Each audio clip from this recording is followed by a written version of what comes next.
Hi future Yellow Jackets! Montana State University Billings is excited to have you attending in the new future. My name is Charlene Almer and I'm a new student and marketing specialist here at MSUB. Today I'll be taking you through a few things that are important to keep in mind as a new student here at MSUB. First, we're going to start with our email. Here, you'll have all your information that is sent to you via your professors or different students, anything like that. And also just all your preferred contact is going to be there until you update that preferred email address in your MyInfo. So first, let's go into that email address. So to get there, we're going to go to your MyInfo and you'll just click on that tab right next to the D2L setting in the gray bar at the top. So right here, you'll get a screen that says, welcome to the MSUB Billings MyInfo portal. You have a few different options here. So you'll log into your MyInfo with your net ID, which is that set of numbers and letter combination. Under that, you'll get your net ID lookup if you don't know what that is. If you happen to know your student ID, you'll be able to get into that using that. So let's go into there really quick. So you'll just enter that combination of numbers that goes with the dash. You should get it in an email from the university. So we'll do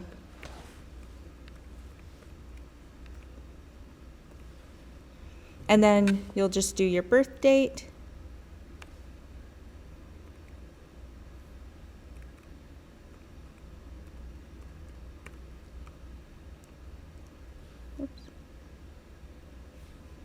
If you put it in the correct format, that would be good. And then it gives you your net ID. So if you ever need to find that, that's the easiest way to get that. So we'll just go back to that main page, MyInfo bar again, and to log into your MyInfo, again, that net ID that you just got, which is my combination right here, with the password that you have set to that, and you'll click Login. And you'll go into the My Personal Information tab. So across the board here, you'll have personal information, student services, financial aid, employee services if you're a student worker on campus, communications, My Apps, parking services, and you'll need to use that when you're trying to get your parking pass at the beginning of the year when you're moving in, and then notifications if you get any information from any of the offices. Under personal information, you can click View IDs, and that'll show you your GID number or your student ID, your net ID, which is that combination of letters and numbers, and then your official university email address, which is going to be used again for all that communication that is professional through the university. But you can also update that to have everything sent to the email address that you're going to be using. So when I was a student, I had it set up so that it would go to my personal Gmail, so I didn't have to log into my student email all the time. So you would just go to update email addresses, and then you would type in your preferred email address, which is right here under the personal email address. And then it'll still have your recognized official university address as well. So you'll just create that, and you'll just do that under the Add button. As well as on here, you'll be able to update your addresses and your phone records as you're moving through life. If you move to a different house, if you get a new phone number, anything like that that we use for your communication with the university, you'll just view and update that right here on that personal information, view or update addresses and phones. Under that too, you can do view emergency contacts or update them if you have new emergency contacts in that situation.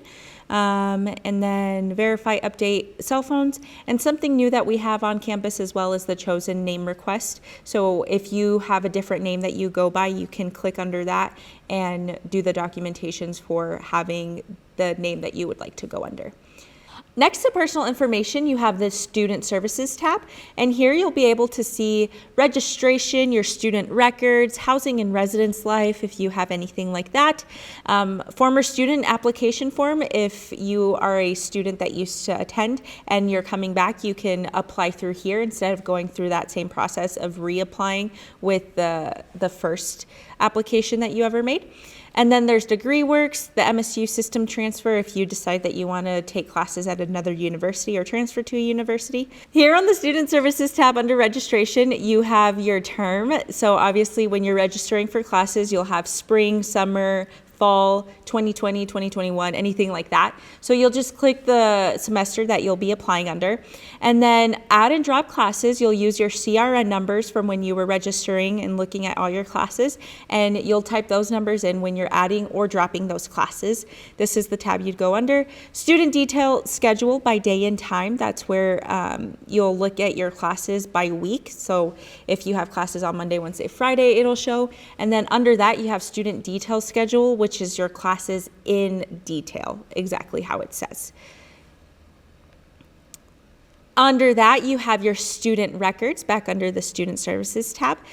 Here you can see your official transcript, your unofficial transcript, final grades when it comes to the end of the semester. You'll be able to see those. You'll just click student records and then go to final grades.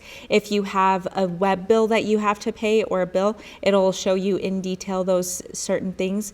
Tax notifications, anything like that. Here you'll be able to waive your health insurance too if you don't, or if you have one already under your parents. If you don't, it'll just go and take you through the process of applying for that. So there is that tab. And then housing and residence life, it'll take you to the Res Life main page. And then Degree Works, this is where you'll be able to see the classes that you've taken, what you're sitting at, different things like that. So you can see right here that I've completed all of my courses from when I was a student. So basically it's saying I'm able to graduate. And then if they're not, here on this side you have the legend. If they have that little squiggle line, that means that you're taking the class, you haven't completed it yet. The check mark means that it's completed.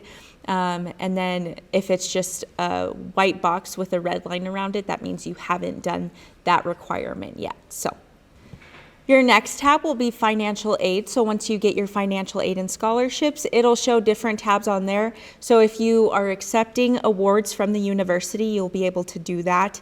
And it'll send you also notices. So if something went haywire with your financial aid, or them telling you that your aid package is there, then you'll be able to accept all of that as well.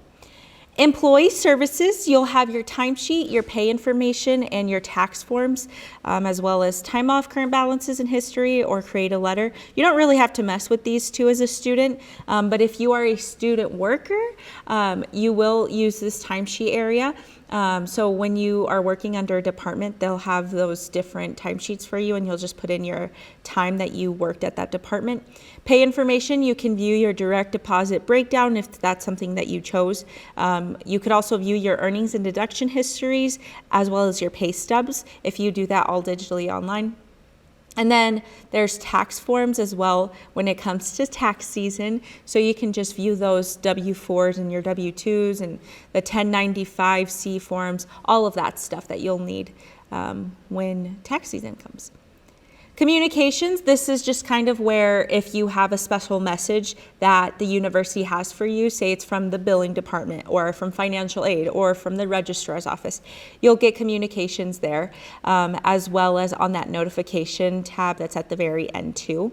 Parking services, you'll use that when you want to get a permit for your vehicle so that you could have it here on campus. They're pretty cheap, thankfully, compared to other places. So we're pretty excited about that.